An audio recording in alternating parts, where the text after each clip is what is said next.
전공의 부재가 장기화되고 있는 가운데 응급환자 사망이 늘어난 것으로 나타났다. 국회 보건복지위원회 소속 더불어민주당 김윤 의원에 따르면 국립중앙의료원으로부터 의료공백기간 응급실 환자 내원 현황 자료를 제출받아 전년 동기와 비교한 결과 권역 응급의료센터 중증 응급환자 전원이 늘어나고 지역 응급의료센터 내 중증 응급환자 사망이 증가했다.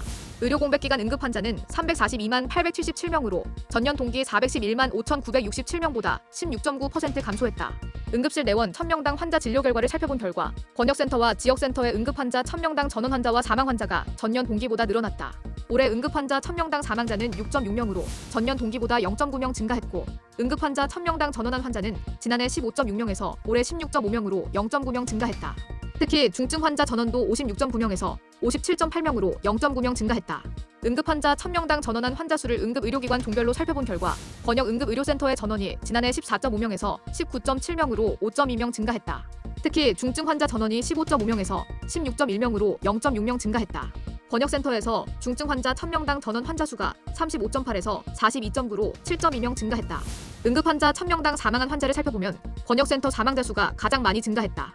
지난해 6.4명에서 올해 8.5명으로 2.1명 증가했으며 지역센터와 지역기관 역시 중증 환자의 사망이 각각 1.2명, 0.3명 증가했다.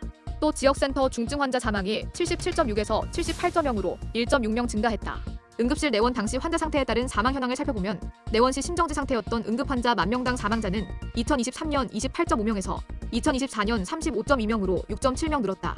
내원시 생존 상태였지만 사망한 환자의 경우 권역센터서 가장 많이 증가했다. 권역센터는 지난해 20.7명에서 올해 22.8명으로 2.2명 증가했고 지역센터는 10.1명에서 10.8명으로 0.7명 증가했다.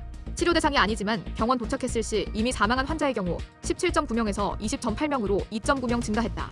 김윤 의원은 전공의 이탈로 발생한 의료 공백과 이를 메꾸기 위한 비상진료 체계가 장기화되면서 진료 역량이 가장 높은 권역 응급의료센터의 중증 환자 전원이 지난해보다 증가했다며 권역 응급의료센터에서 수용하지 못한 중증 응급환자가 지역 응급의료센터로 내원하면서 지역 응급의료센터의 부담이 커졌고 지역 응급센터 내 중증 환자 사망도 늘어난 상황이라고 전했다.